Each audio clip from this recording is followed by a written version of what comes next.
نہیں، ایسا نظام وضع ہوگا جس میں وہ جو اسٹرانگ ملک ہیں وہ مزید طاقتور ہو جائیں اور جو کمزور ہیں وہ ہمیشہ ان کے اشاروں کے اوپر ناچتے رہیں۔ تو دیکھیں، جب بھی انسان کوئی نظام بنائے گا تو جو طبقہ وہ نظام بنا رہا ہے وہ سب سے پہلے اپنے مفادات کا خیال رکھے گا، لیکن جو نظام اللہ نے بنایا ہے تو اللہ کا بنایا ہوا نظام وہ ساری مخلوق کے لیے ہے۔ اللہ کی نگاہ میں کوئی غریب اور کوئی امیر نہیں ہے، کوئی طاقتور اور کوئی کمزور نہیں ہے۔ تو جب اللہ تعالیٰ کسی نظام کی تشکیل کرے گا، کسی نظام کو وضع کرے گا، اور اس کے بھیجے ہوئے جو رسول ہیں، نبی ہیں، وہ کسی جو ہے نظام کو بنائیں گے، تو وہ نظام جو ہے انسانیت کی فلاح و بہبود کے لیے ہوگا، انسانیت کی ترقی کے لیے ہوگا، وہ سب کے لیے ہوگا، وہ انکلیوسیو ہوگا، وہ کمزوروں کو اپلفٹ کرنے کے لیے ہوگا، وہ یتیموں کے لیے ہوگا، بیواؤں کے لیے ہوگا، کمزوروں کے لیے ہوگا، بوڑھوں کے لیے ہوگا، اپاہج لوگوں کے لیے ہوگا، وہ سب کے لیے ہوگا۔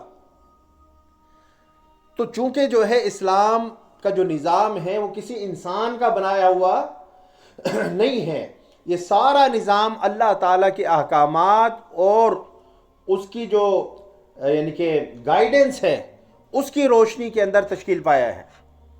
اس لیے وہی نظام سب سے بہتر ہے جو اللہ اپنی مخلوق کے لیے بنائے، کیونکہ اللہ تعالیٰ جو ہے ہر ایک سے پیار کرتا ہے۔ اس دنیا کے اندر وہ کافر کو بھی دیتا ہے، اس دنیا کے اندر وہ اس کو بھی دیتا ہے جو اس کے وجود کا انکاری ہے، اور اس دنیا کے اندر وہ مسلمانوں کو بھی دے رہا ہے۔ تو اس طرح کی ڈسکریمنیشن نہیں ہے کہ اللہ تعالیٰ نے ایسا نظام وضع کر دیا کہ جس میں جو اس کو مانے گا اس کو وہ دے گا، جو نہیں مانے گا اس کو وہ دینے سے جو ہے منع فرما دے گا۔ نہیں، یہاں پر تو یہ ہوتا ہے کہ ہماری قوت کو، ہماری بالادستی کو، ہماری سپریمیسی کو آپ قبول کریں تو آپ کو گرانٹس بھی ملیں گی، آپ کو لون بھی ملیں گے، آپ کے لیے ساری جو ہے راستے ہموار کر دیے جائیں گے۔ لیکن اگر آپ ہمارے بلاک سے نکل کر کسی اور بلاک میں جانے کی کوشش کرتے ہیں تو آپ کے اوپر یہ بھی پابندی ہوگی، یہ بھی پابندی ہوگی، یہ بھی پابندی ہوگی۔ ایسا ہے یا نہیں؟ میں اشارے صرف آپ کو دے رہا ہوں، باقی آپ سمجھدار ہیں، دنیا کے اندر جو ہو رہا ہے وہ آپ کو بھی پتہ ہے۔ تو ہمارے بلاک میں رہو گے تو یہ ساری مراعات ملیں گی۔ یہ دجالی نظام ہے۔ جس طرح جب دجال آئے گا نا تو جو اس کا کلمہ پڑھیں گے، جو اس کو خدا مانیں گے، وہ اس کو جو ہے خزانے دے گا، جو کہ خزانے نہیں ہوں گے لیکن بظاہر وہ خزانے دے گا، اور جو اس کا انکار کریں گے اس کو جو ہے وہ قتل کرے گا، مارے گا۔ تو یہ جو دنیا کے اندر نظام ہے وہی دجالی نظام ہے۔ وہ جو دجال آخر میں آئے گا وہ اسی نظام کی پیداوار ہوگا، اسی نظام کو پروٹیکٹ کرنے والا ہوگا، اسی نظام کو مزید آگے لے جانے والا ہوگا۔ یہ بات سمجھ آ گئی اب؟ تو یہ سارا دجالی نظام فریب کا نظام، ڈسیپشن کا نظام، جس میں ڈسیپشن ہے، دھوکہ ہے، جس میں فراڈ ہے، جس میں کرپشن ہے، جس میں جو ایکسپلائٹیشن ہے، جس کے اندر غریب مزید غریب ہوتا ہے، امیر امیر تر ہوتا چلا جاتا ہے۔ تو یہ دھوکہ دہی کا نظام ہے، ٹھیک ہے نا؟ ہمارے ہاتھوں میں کاغذ کے نوٹ پکڑا دیے ہیں جناب، سب خوش پھر رہے ہیں، 12 گھنٹے کام کر رہے ہیں، کاغذ کے نوٹ جو ہے ہاتھ میں آ جاتے ہیں۔ اس سے ایسا نظام انہوں نے چلا دیا ہے کہ بس الامان والافیز، اور سارے جو سونے کے ذخائر ہیں وہ خود جو ہے قبضہ کیے بیٹھے ہوئے ہیں، وہ نہیں نکالتے۔ وہ منوں ٹنوں کے حساب سے اپنی تجوریوں کے اندر، اپنے حکومتی اور اسٹیٹ کے خزانوں کے اندر انہوں نے رکھے ہوئے ہیں، ہمیں جو انہوں نے کاغذ پکڑا دیے ہیں، کھیلتے رہو اس سے۔ یہ ہے اکنامیکل سسٹم، ایسا ہی ہے نا جی۔ اب حضور نبی اکرم صلی اللہ علیہ وسلم جب یہ بات ہم سمجھ گئے کہ اسلام دین فطرت ہے اور اسلام کے نظام کے اندر ہی انسانیت کی فلاح و بہبود ہے، تو اس نظام کو ہی جو ہے پریوین ہونا چاہیے، اس نظام کو ہی ڈومیننٹ ہونا چاہیے، تاکہ تمام انسانیت کی بھلائی ہو اور تمام انسانیت جو ہے فلاح و بہبود حاصل کرے۔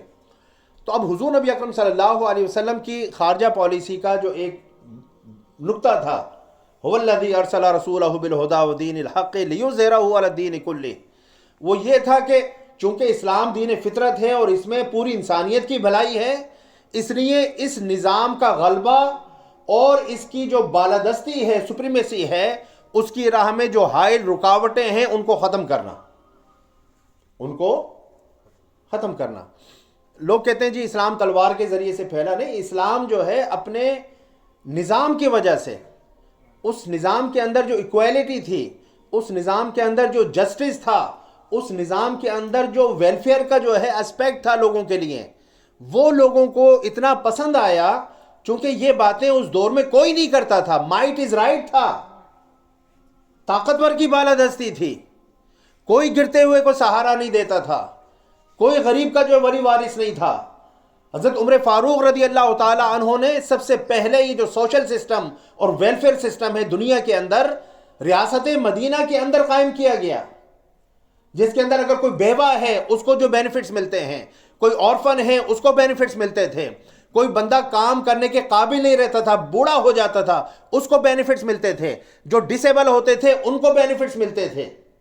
ریاست جو ہے اپنے جو یعنی کہ افراد تھے ان کی کفالت کرتی تھی۔ ویلفیئر اسٹیٹ کا کانسیپٹ دنیا کے اندر کہیں تھا ہی نہیں۔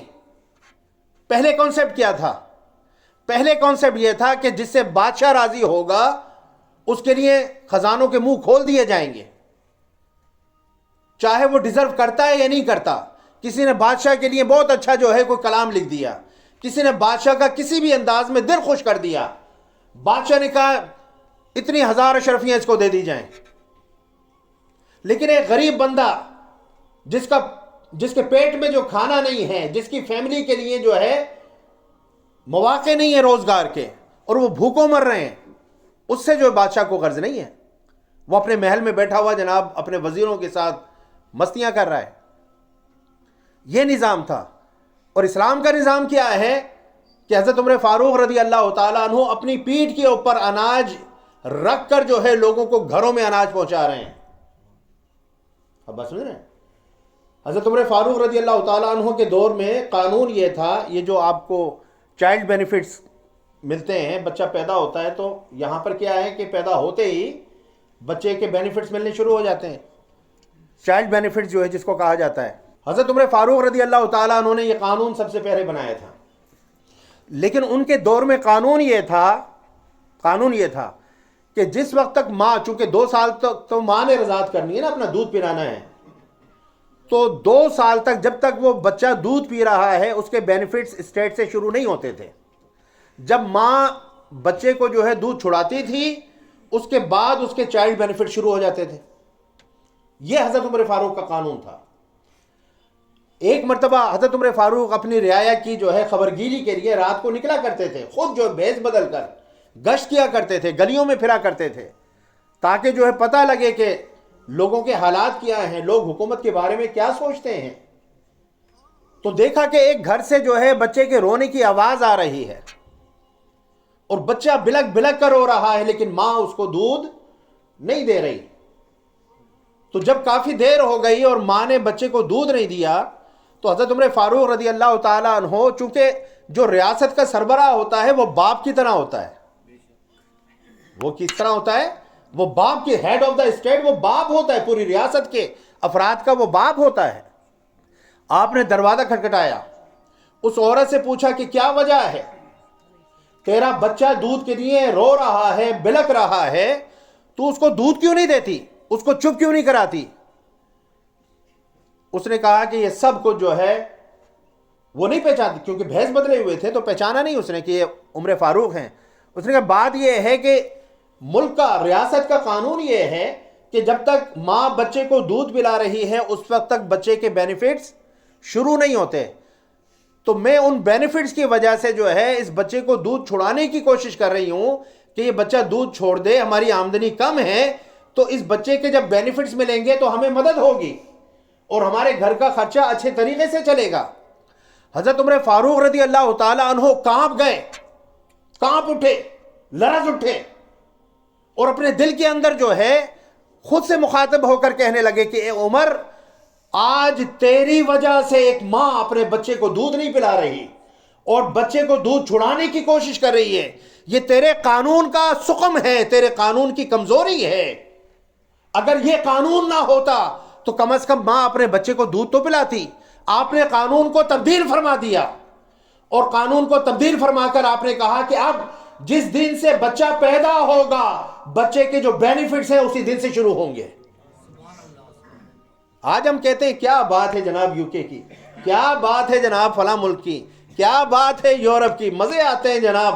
بچے پیدا ہوتے ہیں تو بینیفٹس ملتے ہیں, کام نہیں ہے جاب لیس ہیں تو بینیفٹس ملتے ہیں, بوڑھے ہو گئے تو بینیفٹس ملتے ہیں, ڈسیبل ہو گئے تو بینیفٹس ملتے ہیں, گھر نہیں ہے تو چھت مل جاتی ہے.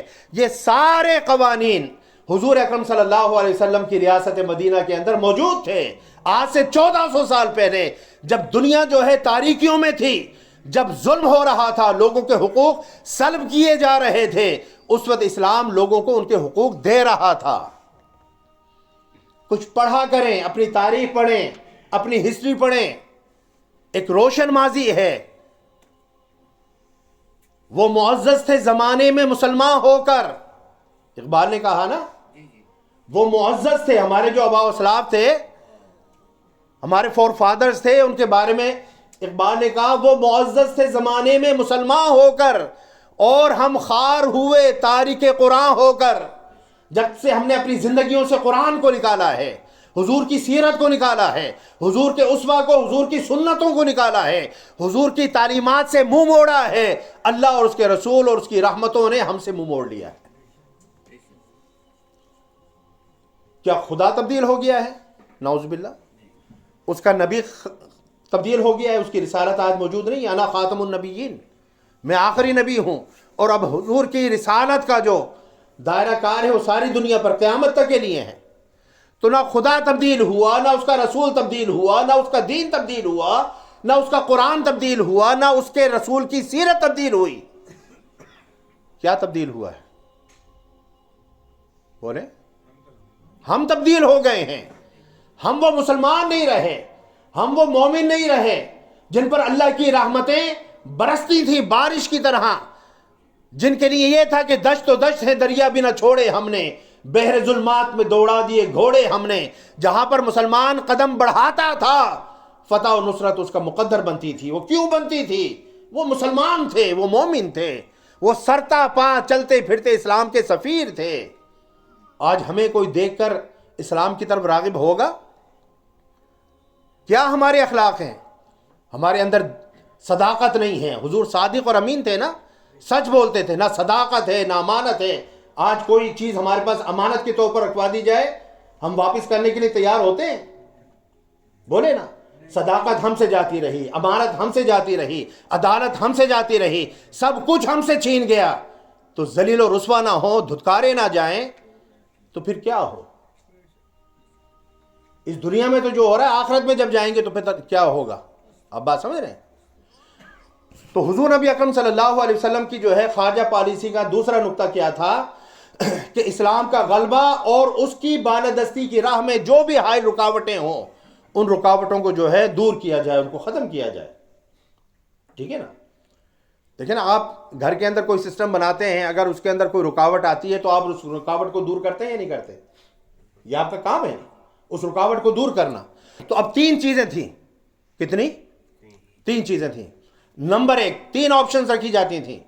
یا تو اسلام قبول کر لو, اس دین کو قبول کر کے دین فطرت کے اندر آ جاؤ, اللہ کی بندگی میں آ جاؤ, اس کے محبوب کی جو ہے تابعداری کے اندر آ جاؤ, اسلام قبول کر لو. ابھی جنگ نہیں ہے, دین قبول کر لو, کیونکہ یہ وہ دین ہے جو انسانیت کی فلاح و بہبود کے لیے ہے. یہ وہ دین ہے جو سب کے لیے ایکول ہے, اس کے اندر کوئی ڈسکریمنیشن نہیں ہے. یہ نہیں دیکھتا کہ یہودی ہے, عیسائی ہے, ہندو ہے, سکھ ہے, مسلمان ہے, بدھسٹ ہے, مجوسی ہے, یا کسی بھی دین کو ماننے والا نہیں ہے.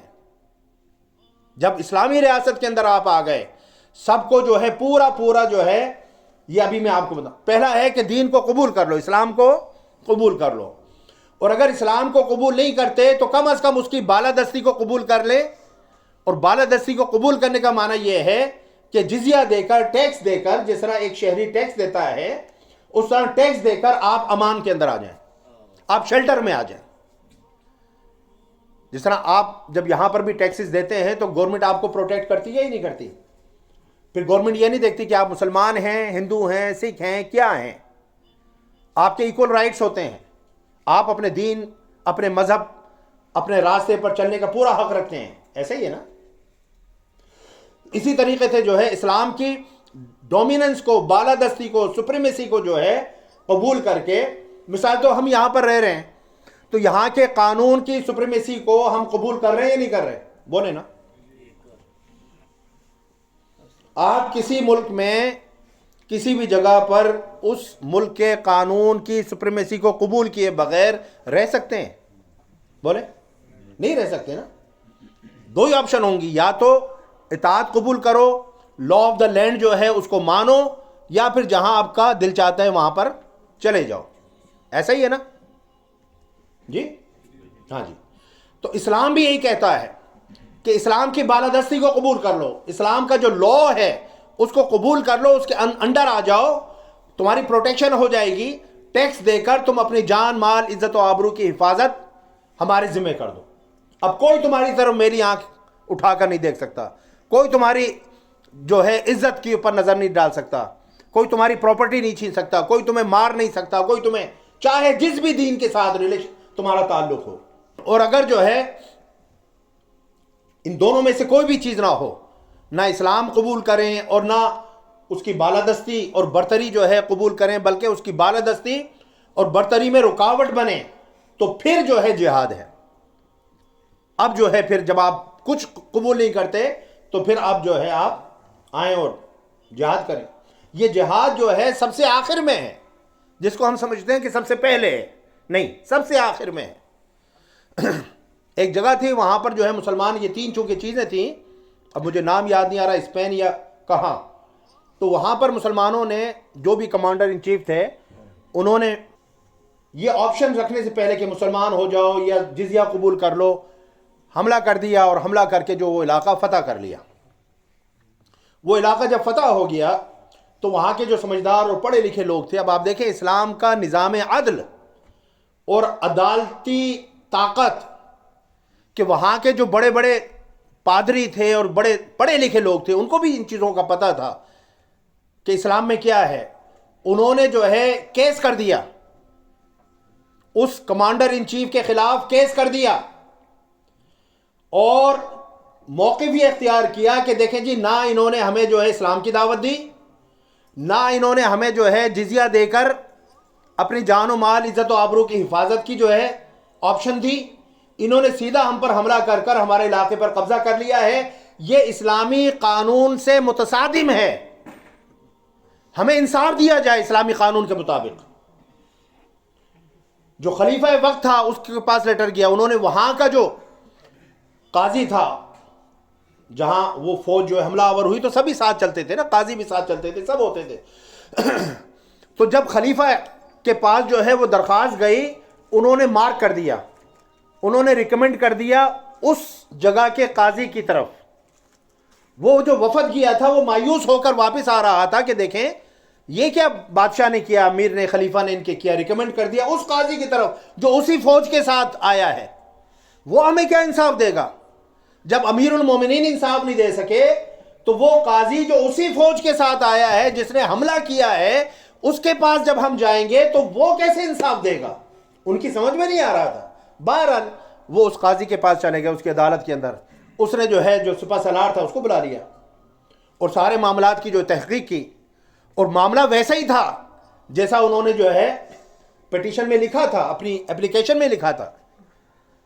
سپہ سالار نے بھی جو ہے مانا کہ ہاں ہم نے وہ آپشن جو استعمال نہیں کیے اور ڈائریکٹ جو ہے حملہ کر دیا۔ قاضی نے فیصلہ، تاریخ انسانی کے اندر ایسا فیصلہ جو ہے شاید ہی کسی نے دیا ہو، اس قاضی نے یہ فیصلہ لکھا کہ جو مسلمان افواج ہیں، اسلامک سولجرز ہیں، اسلامک آرمی ہے، وہ کل سورج غروب ہونے سے پہلے پہلے اس شہر کو خالی کر دیں، ان کو یہاں پر رہنے کا کوئی حق نہیں ہے، یہاں پر حکومت کرنے کا کوئی حق نہیں ہے۔ انہوں نے اسلامی اصولوں کو پامال کر کے اس علاقے پر قبضہ کیا ہے۔ عدالت ان کو حکم دیتی ہے کہ کل سورج غروب ہونے سے پہلے پہلے علاقہ خالی کر دیں اور واپس جو ہے جن کا علاقہ تھا ان کو دے دیں۔ اب جب وہ فیصلہ ہو گیا تب بھی جو وفد تھا جو اپلیکینٹ تھا ان کو یقین نہیں آ رہا تھا کہ چلو یہ فیصلہ تو ہو گیا ہے، اب اس فیصلے پر عمل کیسے ہوگا؟ ایک فوج جو ایک شہر پر قابض ہو چکی ہے، وہاں پر اس کو اقتدار مل چکا ہے اور سب چیزیں ان کے کنٹرول میں جا چکی ہیں، اب ایک عدالت کے ایک قاضی کے حکم کی بنا پر وہ کیسے اپنا کنٹرول چھوڑ دیں گی، کیسے علاقے کو خالی کر دیں گی؟ یہ تو بات سمجھ میں آنے والی نہیں ہے۔ جو طاقتور ہوتے ہیں وہ عدالتوں کے کہاں فیصلے مانتے ہیں؟ لیکن کیا ہوا جب سپہ سالار کو وہ فیصلہ پہنچا ہے؟ یہ تھا اسلامی عدالتوں کی طاقت اور اسلامی عدالت کا نظام۔ جب وہ فیصلہ جو ہے سپہ سالار کو پہنچا کہ قاضی صاحب نے یہ حکم دیا ہے کہ شہر کو خالی کر دیا جائے اور کنٹرول واپس جو ہے ان کو دے دیا جائے جن سے لیا تھا، اس نے اپنی فوج کو حکم دیا کہ کوچ کی تیاری کرو، کوچ کی تیاری کرو، شہر کو چھوڑنے کی تیاری کرو۔ حضرات محترم، تاریخ انسانی نے دیکھا کہ یہاں پر سورج جو ہے طلوع ہو رہا تھا اور اسلامی سپاہ جو ہے وہ علاقہ خالی کر رہی تھی، شہر خالی کر رہی تھی، شہر خالی کر رہی تھی۔ اور وہ جو عیسائی تھے جن کے اوپر انہوں نے قبضہ کیا تھا، وہ دیکھ رہے تھے یہ انسان کیسے انسان ہے، یہ کہاں سے آئے ہیں، یہ کیا ہے؟ طاقت ہونے کے باوجود، کنٹرول حاصل کرنے کے باوجود، شہر کو فتح کرنے کے باوجود، اتنی جو ہے حکم کی پاسداری، اتنی آج انکساری کہ ایک قاضی نے جو ہے فیصلہ دیا، ایک رقعہ لکھ کر دیا ہے شہر خالی کر دو، اور یہ شہر کو خالی کر کے جا رہے ہیں۔ انہوں نے پاؤں میں پڑ گئے، قدموں میں پڑ گئے کہ خدا کے لیے ہمارا شہر چھوڑ کر مت جاؤ، ہمیں بے آسرا چھوڑ کر مت جاؤ۔ یہ تو اللہ کا ہم پر کرم ہے کہ تم جیسے لوگ اللہ نے ہمیں عطا فرما دیے۔ تمہیں حق ہے کہ تم ہم پر حکمران نہیں کرو، تمہیں حق ہے کہ اس شہر کے تم بادشاہ ہو۔ جس قوم کے اندر اتنا عدل ہو، اتنا انصاف ہو، اتنے حقوق کی پاسداری ہو، یہ تو ہماری بدقسمتی ہوگی اگر تم یہاں سے چھوڑ کر چلے گئے۔ انہوں نے ہاتھ جوڑ کر معافی مانگ کر اور کہ ہم اپنا کیس واپس لیتے ہیں، اپنا مقدمہ واپس لیتے ہیں، آؤ واپس اور ہمارے اس شہر کے اندر تم حکومت کرو، ہم تمہاری رعایا ہیں۔ عیسائی بھی بولے، یہودی بھی بولے، سارے مذاہب کے لوگ بولے کہ تم مسلمان ہو یا جو بھی ہو، لیکن تم ہو جو ہمارے حقوق کی پاسداری کر سکتے ہو، حفاظت کر سکتے ہو، تو ہم تمہیں ریکویسٹ کرتے ہیں کہ آؤ اور آ کر جو ہے تم جو ہے کنٹرول سنبھالو۔ یہ تھا اسلام، یہ تھا اسلام۔ آج مسلمان سے تنگ ہے، آج مسلمان کے حقوق پر ڈاکہ ڈال رہا ہے۔ پاکستان میں جو ہمارے حکمران طبقے کے لوگ ہیں، جو اب ہوں یا پیچھے ہوں یا ان سے پیچھے ہوں، 72 سالوں میں 73 سالوں میں جو آئے وہ کون تھے؟ عیسائی تھے، یہودی تھے، ہندو تھے، کافر تھے، سکھ تھے، کون تھے؟ مسلمان تھے۔ آج جو 120-30 بلین ڈالر کا ملک کے اوپر قرضہ جو ہے چڑھایا ہوا ہے، وہ قرضے پاکستان کے اوپر لگے ہوتے تو سونے کی سڑکیں ہوتی۔ کہاں گئے وہ پیسے؟ نہ عوام پوچھتے ہیں۔ جن کا خون چوسا جا رہا ہے، وہ بھی ایک وقت آتا ہے نا جن کا آپ زہر کی جو اگر کسی کو نشے کی عادت ڈال دیں، حالانکہ ہے تو زہر، ہے تو موت، لیکن جب وہ عادی ہو جاتا ہے نا تو اس کو جب تک وہ نشہ نہ دیا جائے وہ چل نہیں سکتا۔ اور جو اس کو نشہ دیتا ہے وہ اس کو اپنا دوست سمجھتا ہے، ایسا ہے یا نہیں؟ جو نشہ دے رہا ہے وہ اس کو اپنا دوست سمجھ رہا ہے، اس کو اپنا خیر خواہ سمجھ رہا ہے۔ جو زہر کے ٹیکے اس سم کے اندر ڈال رہا ہے وہ اس کو اپنا محسن اور اپنا خیر خواہ سمجھ رہا ہے، اور جو اس کو نصیحت کر رہا ہے، جو اس کا علاج کرانا چاہتا ہے، اس کو کہتا ہے یہ بڑا کمینہ آدمی ہے، تو میرا دوست نہیں ہے، تو میرا دشمن ہے۔ اور جو دشمن ہے، جو زہر دے رہا ہے، اس کو کہتا ہے یہ میرا دوست ہے۔ آج ہماری بھی جو ہے شعوری کیفیت یہی ہو چکی ہے۔ جو ہمارے دشمن ہیں، جو ناسور ہیں، جو ملک کو جو ہے کھانے پر تلے ہوئے ہیں، ان کو ہم اپنا محسن سمجھتے ہیں، ان کو ہم اپنا لیڈر مانتے ہیں، ان کے لیے اپنی جانیں دیتے ہیں، ان کے ڈھولوں کی تھاپ پر ہم رقص کرتے ہیں۔ اور جو کہے کہ جناب یہ نظام برا ہے، اس کو سمندر برد کر دیا جائے، اٹھو کھڑے ہو، ان کو کہتے نہیں ایسا ایدا کی کام حکومت کرن دا، ایدا کی کام سیاست کرن دا، اے مولویاں دا کام نہیں ہے، اے اچھے لوگوں کا کام نہیں ہے، سیاست برے لوگوں کا کام ہے، کرپٹ لوگوں کا کام ہے۔ عزتیں لوٹنے والے کا کام ہے، قتل و غارت کری کرنے اور ان کی پناہ دینے والوں کا کام ہے، ان لوگوں کا کام ہے۔ تو بھئی بات یہ ہے کہ بلی کو اگر دودھ پر رکھوالی کے لیے بٹھاؤ گے اور یہ توقع کرو گے کہ تمہارا دودھ بچ جائے گا، تو پھر بیوقوف کون ہے؟ بلی تو بیوقوف نہیں ہے، وہ تو دودھ پیے گی کیونکہ اس کو موقع مل گیا ہے۔ بیوقوف کون ہے؟ بیوقوف وہ شخص ہے جس نے بلی کو یا بلے کو دودھ کی رکھوالی پر بٹھایا ہے۔ بھائی اس کا کام ہی دودھ پینا ہے، چور کا کام چوری کرنا ہے، ڈاکو کا کام ڈاکہ ڈالنا ہے۔ وہ کیوں چوری چھوڑے گا؟ وہ کیوں ڈاکہ ڈالنے سے باز آئے گا؟